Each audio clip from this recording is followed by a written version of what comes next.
Sina Marco at Isabel ay magkababata sa isang maliit at tahimik na baryo sa probinsya. Lumaki sila na halos magkadikit ang kanilang mga yapak, nagbabahagi ng mga lihim, mga pangarap, at ang bawat mumunting kagalakan at kalungkutan ng kanilang pagkabata. Ang kanilang pagkakaibigan ay kasing lalim ng ugat ng malaking puno ng sampalok sa gitna ng kanilang bayan, isang lugar na naging saksi sa kanilang mga pangako. Pareho silang lumaki sa isang simpleng pamumuhay. Ang kanilang pamilya ay nagsisikap upang maibigay lamang ang pangunahing pangangailangan. Dahil dito, pareho silang may pangarap na makaahon sa buhay, lalo na si Marco na nais na maitaguyod ang kanyang pamilya at mabigyan sila ng mas magandang kinabukasan. Pagkatapos ng kanilang high school, isang malaking desisyon ang kailangang harapin ni Marco. Ang tanging paraan upang matupad ng kanyang mga pangarap ay ang pagpunta sa Maynila.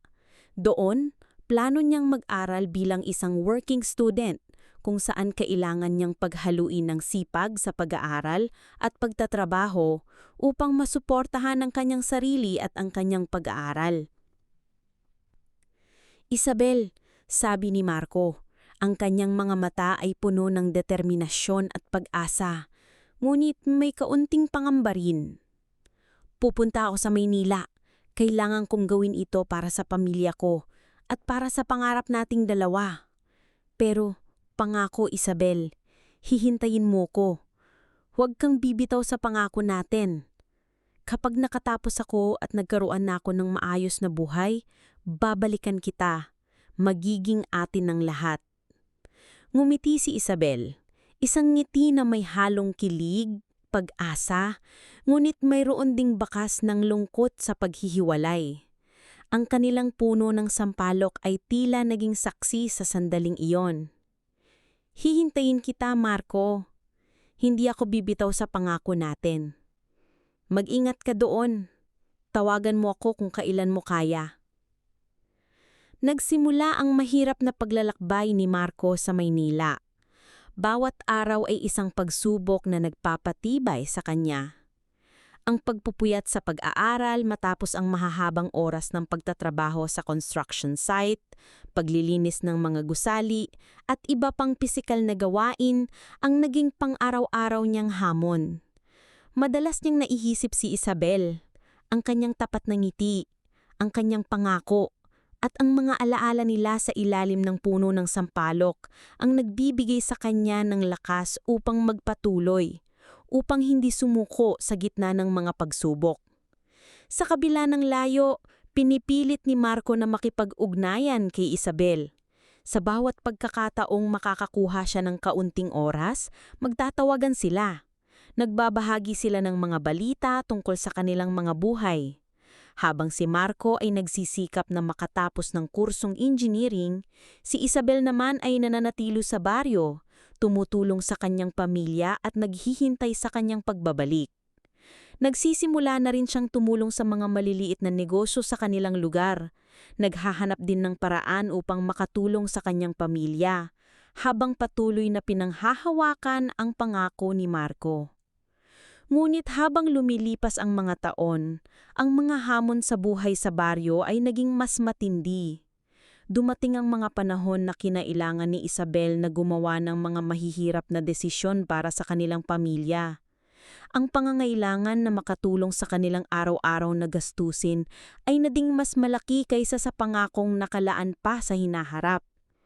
Nagsimula siyang maghanap ng mas permanenteng paraan upang makatulong, na nagtulak siyang tanggapin ang mga oportunidad na dumating, kahit pa ito ay nangangahulugang pagbabago sa kanyang buhay. Isang araw, dumating ang balita na si Isabel ay nagpakasal na. Mayroon na siyang sariling pamilya, isang asawa na kasama niyang hinaharap ang hirap ng buhay. Ito ay isang desisyon na nagdulot ng kalituhan at kalungkutan kay Marco. Ngunit sa kabila nito, patuloy niyang pinanghahawakan ang kanyang sipag at determinasyon na ang kanyang pagbabalik ay magiging dahilan upang maayos ang lahat. Makalipas ang ilang taon, Nagtagumpay si Marco. Nakapagtapos siya ng kanya pag-aaral. Nakahanap ng magandang trabaho sa isang kilalang kumpanya sa Maynila at unti-unti nang natutupad ang kanyang mga pangarap para sa kanyang pamilya.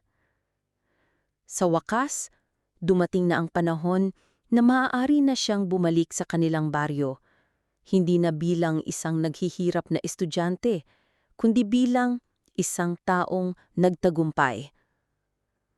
Bumigat ang kanyang dibdib habang naglalakbay pabalik sa kanilang bayan. Iniisip niya ang pagsalubong ni Isabel, ang kanilang pagyakap, ang pagpapatupad ng kanilang mga pangako sa ilalim ng puno ng sampalok. Inaasahan niya ang isang mainit na pagtanggap, ang kagalakan sa kanilang mga mata na magkasama na silang haharap sa kinabukasan. Ngulit pagdating niya sa kanilang baryo, isang kakaibang katahimikan ang bumati sa kanya. Sinalubong siya ng kanyang ina na may malungkot at taus-pusong mukha.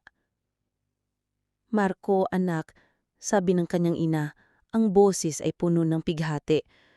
"Malaki ang ipinagbago ng buhay dito habang wala ka. Si Isabel, nagpakasal na siya." Natigilan si Marco. Hindi niya mapaniwalaan ang kanyang narinig. Ang mga salitang iyon ay parang malakas na sampal sa kanyang mukha. "Ano po? Sino?" Nagawa na lamang niyang itanong. Ang kanyang boses ay halos hindi marinig. "Isang kapwa taga-baryo rin lang, Marco." Patuloy ng kanyang ina, hinahawakan ng kanyang kamay. "Mahirap din lang sila. Kailangan niyang gumawa ng desisyon para sa kanyang pamilya. May nag-anak na sila." Humihingi siya ng tawad, Marco. Nagsisisi siyang lubusan sa mga naging desisyon niya.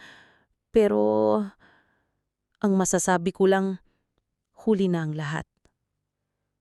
Naramdaman ni Marco ang pagbagsak ng kanyang mundo. Ang lahat ng kanyang pinaghirapan, ang lahat ng kanyang sakripisyo, ang lahat ng mga pangarap na kanyang binuo para sa kanilang dalawa ay tila naglaho na parang bula. Ang pangakong kanyang pinanghawakan ng matagal ay gumuho sa isang iglap. Ang kanyang pagbabalik na dapat sana ay simula ng kanilang bagong buhay ay naging simula ng isang malalim na kabiguan. Nang sa wakas ay magkita sila ni Isabel, nakita niya ang pagbabago sa babaeng minahal niya. Ang dating sigla at pag-asa sa kanyang mga mata ay napalitan na ng kalungkutan at malalim na pagsisisi.